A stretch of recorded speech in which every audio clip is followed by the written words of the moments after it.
फिर सरकारी बैंकों से कर्जा ले लेते हैं, तो वो कोई अपने घर से थोड़े लगाए। आप धीरू भाई अंबानी की इतिहास उठा करके देखिए, पहले क्या था उनके पास। इस देश की जनता के बदौलत वो अंबानी हो गए। अडानी के लिए सरकार पलक पावड़ा बिछा के तैयार है। हमारे कंटेनर कारपोरेशन को औने पौने दाम पर उसको बेचा जा रहा है। तमाम एल्स्टॉम, सीमेंस, टेल्को विदेशी कंपनियों को भी दावत दी जाए, नहीं आ रहे वाला कसम, लेकिन समय बहुत मुश्किल है। इसीलिए आज का दिन 9 अगस्त चुन करके हम लोगों ने फैसला किया। बहुत सारे लोगों ने कहा रविवार है, बहुत सारे लोगों ने कहा लॉकडाउन है।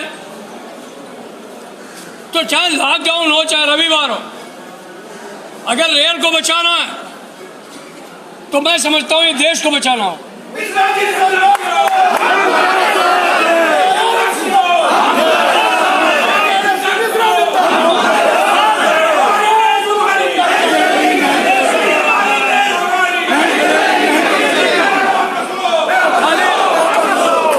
खाली ये लड़ाई जो है वो रेल कर्मचारियों के लिए नहीं है, ये हमारे उपभोक्ताओं के लिए भी, ये लड़ाई हमारी इंडस्ट्री के लिए भी।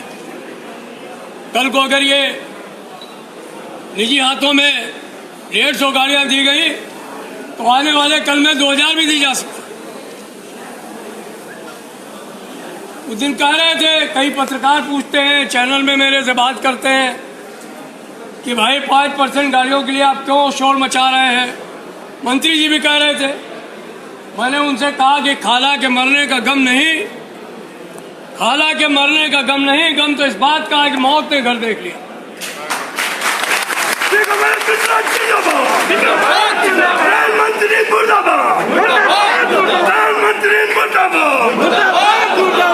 अभी 150 गाड़ियां देंगे आप, अभी आप निगम बनाएंगे कारखानों को, उत्पादन इकाइयों को, कल आप इनको बेचेंगे, हमारे कर्मचारी कहाँ जाएंगे। सबसे बड़ा हमला नौजवान साथियों पर है, उनको 30 साल 40 साल नौकरी करनी है, वो कहाँ जाएंगे।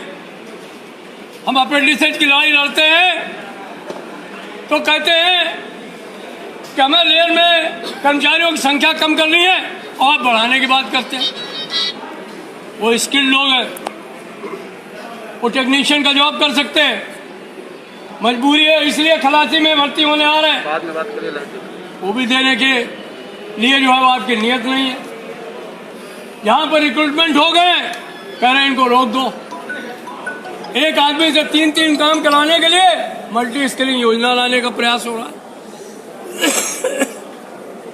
हमारे सब साथी रात दिन मेहनत करके भारतीय रेल चलाने का प्रयास कर रहे थे और इन्होंने डीए पे ही रोक लगा दी।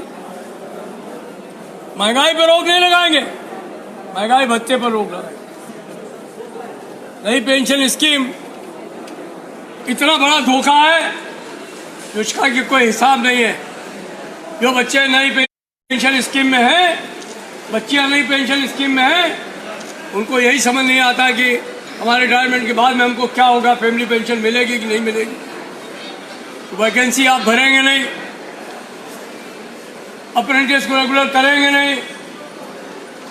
जिन गाड़ियों को हमारे लोग बेहतर तरीके से चला रहे हैं, सस्ते में देश की जनता को सेवाएं दे रहे हैं, उनको आप निजी हाथों में सौंपने की बात करेंगे।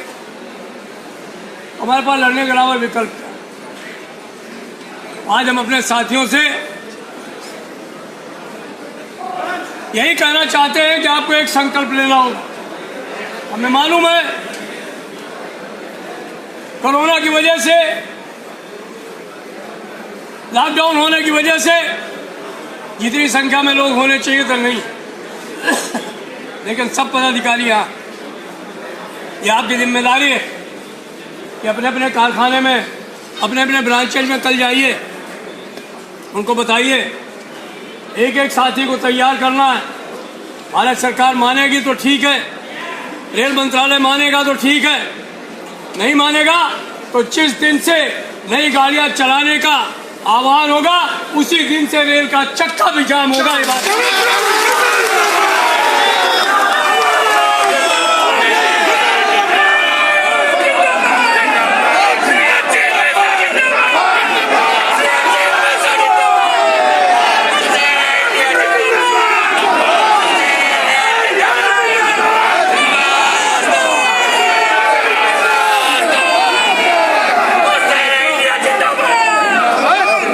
बहुत अधिक नहीं कहते हुए आपने जो जोश दिखाया, आपने जो ऊर्जा दिखाई, वो हमारे लिए भी एक बहुत बड़ा संबल है। देश में जो लड़ाकू जमात है उसके लिए भी एक संबल है। मुझे आशा है कि आप इस संघर्ष को, इस लड़ाई को सिर्फ प्लेटफॉर्म तक सीमित नहीं रखेंगे, इसे सड़क, कारखाने और जहां आप काम करते हैं वहां भी ले जाएंगे और तमाम देश के उपभोक्ताओं को भी जोड़ने का काम करेंगे।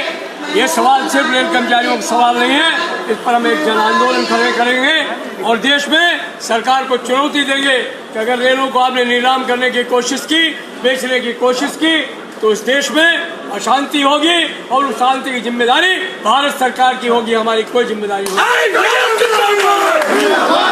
अभी तो ये लड़ाई है, अभी तो ये लड़ाई है, अभी तो ये लड़ाई है। नहीं चाहते इस देश की जनता को कोई तकलीफ। हम विकास के रास्ते में बाधा नहीं बनना चाहते। रेलवे विकास की धुरी है।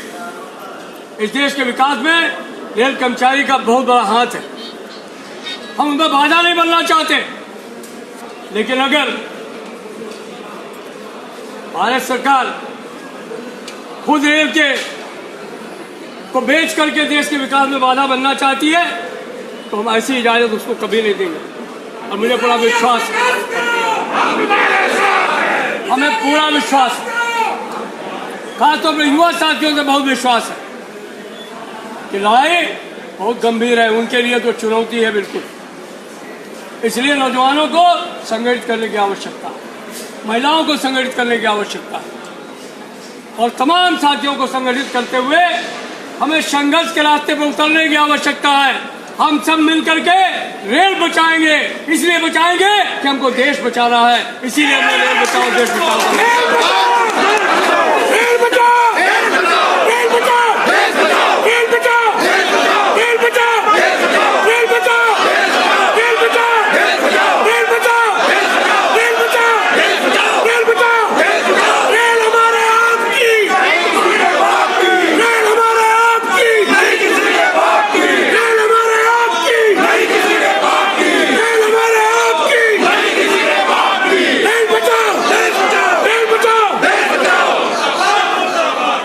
और अंत में आपसे एक ही नारे के द्वारा आह्वान करते हुए मैं इसको समाप्त करूंगा अपनी बात को।